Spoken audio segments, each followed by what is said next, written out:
मित्रों, आज इस वीडियो के अंतर्गत हम आज बात करेंगे अपशकुन की।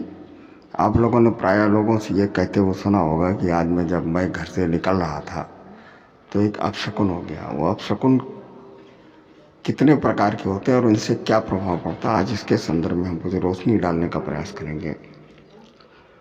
मित्रों, आप इस वीडियो को अंत तक देखें और हमारे इस चैनल को लाइक, शेयर और सब्सक्राइब अवश्य करें। अगर आप सब्सक्राइब कर देंगे तो इससे होगा ये कि कम से कम हमारा मनोबल बढ़ेगा और भी अन्य लोगों को अगर इससे शेयर करेंगे तो अन्य लोगों को भी इसका लाभ होगा।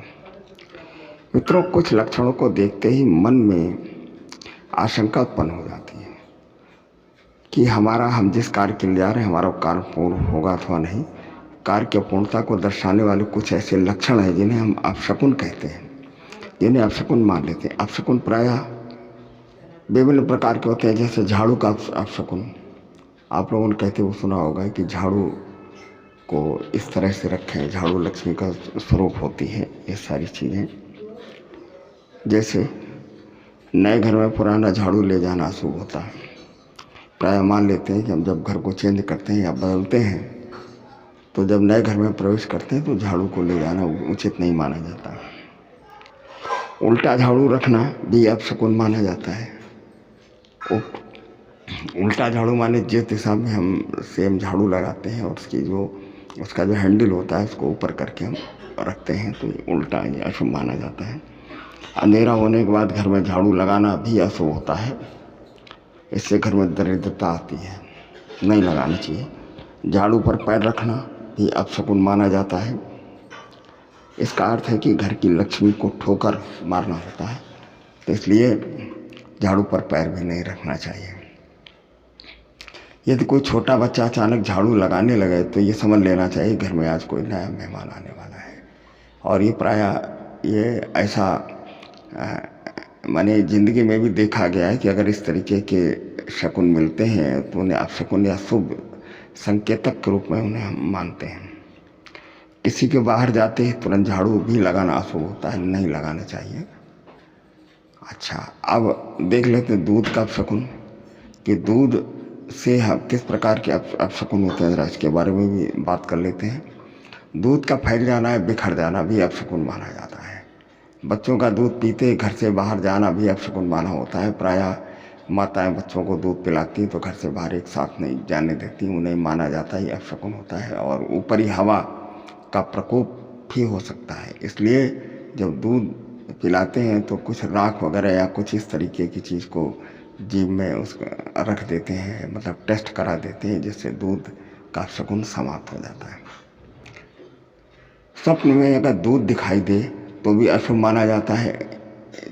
इस स्वप्न से स्त्री संतानवती होती है।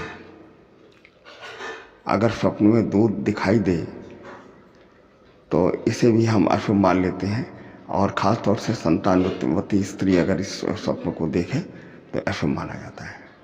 अब कुछ पशुओं के भी अपशकुन और लक्षणों को देख लेते हैं। किसी कार्य यात्रा पर जाते समय कुत्ता अगर बैठा हुआ हो, वह आपको देखकर भौंके तो विघ्न मान लेते हैं कि इसने कुत्ते ने विघ्न उत्पन्न कर दिया। किसी कार्य पर जाते समय घर से बाहर कुत्ता शरीर खुजलाता हुआ दिखाई दे तो कार्य में सफलता मिलेगी या बाधा उपस्थित होगी, ये मान लेते हैं। यदि आपका पालतू कुत्ता आपके वाहन के भीतर बार बार भौंके तो कोई अनहोनी घटना अथवा वाहन दुर्घटना हो सकती है। अगर आप किसी गाड़ी में बैठ रहे हैं और कुत्ता आपको देखकर भौंक रहा है तो आपको थोड़ी देर के लिए रुक जाना चाहिए या सावधानीपूर्वक वाहन चलाना चाहिए। यदि कीचड़ से सना और कानों को फड़फड़ाता हुआ दिखाई दे कुत्ता तो संकट उत्पन्न होने के संकेत है, संकट उत्पन्न हो सकता है। अगले लक्षण की बात कर लेते हैं। आपस में लड़ते हुए कुत्ते दिख जाएं तो व्यक्ति किसी से झगड़ा हो सकता है। शाम के समय एक से अधिक कुत्ते पूर्व की ओर मुख करके क्रंदन कर रोएं तो उस नगर या गांव में भयंकर संकट उत्पन्न हो सकता है, ऐसा मान लेते हैं। प्रायः ये जिंदगी में भी देखा गया है कि इस तरीके की घटना होती है। कुत्ता मकान की ओर खोदे तो चोर का भय होता है। इसे समझ लेना चाहिए कि कुछ दिनों में चोर की घटना घट सकती है, आपको सावधानी बरतनी चाहिए। यदि कुत्ता घर के व्यक्ति से लिपटे, अकारण भौंके तो बंधन का भय उत्पन्न होता है और आपको कोई भी ऐसा कार्य विगत 2 से 4 दिनों में नहीं करना चाहिए जिससे बंधन हो सकता है। चारपाई के ऊपर चढ़कर अकारण अगर कुत्ता भौंके तो चारपाई के स्वामी को बाधाओं तथा संकटों का सामना करना पड़ सकता है। अगले लक्षण की बात करते हैं। कुत्तों का जलती हुई लकड़ी लेकर भागना सामने आने मृत्यु भय अथवा भयानक कष्ट का सूचक है। अगला लक्षण आइए जो देख लेते हैं। पशुओं के बांधने के स्थान को खोदे अगर कुत्ता कोई, तो पशु चोरी होने का भय रहता है, माने पशुधन का नुकसान हो सकता है। कहीं जाते समय कुत्ता शमशान में अथवा पत्थर पर पेशाब करता हुआ दिखे तो यात्रा कष्ट में हो सकती है, आपको यात्रा रोक देनी चाहिए। इसलिए यात्रा रद्द कर दें और घर पर कुछ समय के लिए आप रुकें। गृह स्वामी की यात्रा पर जाते समय यदि कुत्ता उसे लाड़ करे तो यात्रा अशुभ हो सकती है। बिल्ली दूध पी जाए तो भी अपशकुन होता है। यदि काली बिल्ली रास्ता काट जाए तो भी अपशकुन होता है। व्यक्ति को अपनी यात्रा रोक देनी चाहिए या कुछ कदम पीछे हट के दोबारा से मोड़ करके फिर उसी रास्ते पर आगे बढ़ना चाहिए। यदि सोते समय अचानक बिल्ली शरीर पर गिरे तो अपशकुन ये भी माना जाता है। बिल्ली का रोना, लड़ना, छींकना भी अपशकुन है। ये अगर लक्षण दिखाई दे अपशकुन, इसे समझ लें।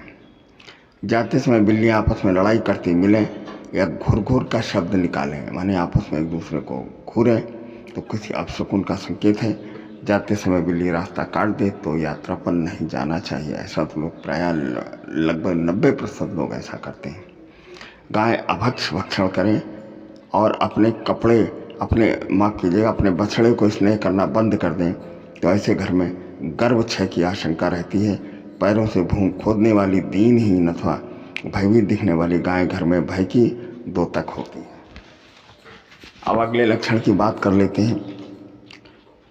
गाय जाते समय पीछे बोलती सुनाई दे। अगर आप जा रहे हो पीछे से अगर गाय ने आवाज़ दी है या उसकी आवाज़ आपको महसूस हो तो यात्रा क्लेशकारी हो सकती है।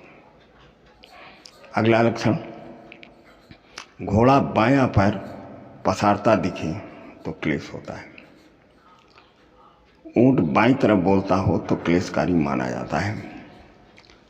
हाथी से संबंधित देख लेते हैं।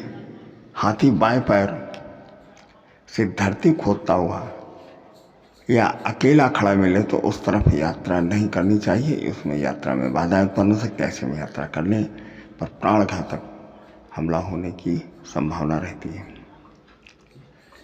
प्रातःकाल बाईं तरफ यात्रा पर जाते समय कोई हिरण देखे, वह माथा न हिलाए तो मूत्र और मल करे अथवा छींके तो यात्रा नहीं करनी चाहिए। जाते समय पीछे या सामने गधा बोले तो बाहर न जाए। मित्रों, कुछ इस तरह के हमने लक्षण बताए हैं और इनसे अगर ये अशुभ दिखाई दें तो आप लोगों को समझ लेना चाहिए कि कहीं न कहीं बाधाएं उत्पन्न होती हैं। लेकिन इन्हें एक भ्रांति भी मान लेते हैं। देखिए, ईश्वर का नाम लें और हल्की सी सावधानी को बरत करके और अपने कार्य को जारी रखें। देखिए, अगर कोई व्यक्ति कर्मठ है तो उसकी यात्रा को कोई रोक नहीं सकता। अगर वो चलने वाला है, सदैव चलने वाला है और मेहनती है, लेकिन फिर भी सावधानी पूर्वक अपने कार्य को जारी रखें। हमारा वीडियो बनाने का अर्थ कतई नहीं है कि आप लोगों के मन में भ्रांति और अशांति पैदा करना। हम केवल ये चाहते हैं कि सावधानी पूर्वक अपनी ज़िंदगी को व्यतीत करें और हर कार्य को बहुत ही सोच समझ करके करें। यही अपशकुन का सीधा सीधा अर्थ है। मेरी तो समझ में यही आता है। अपशकुन का अर्थ केवल इतना है कि आप लोग सावधानी पूर्वक जिस कार्य के लिए जा रहे हैं उस कार्य को आप लोग करें। ये इंडिकेशन है, ये संकेत है। और एक आप लोगों से प्रार्थना और है कि हमारे इस चैनल को सब्सक्राइब करें और इसे शेयर भी करें ताकि आपके साथ साथ और भी आपके जो मित्र हैं उन्हें भी इसका लाभ मिल सके। धन्यवाद, नमस्कार, जय श्री राम।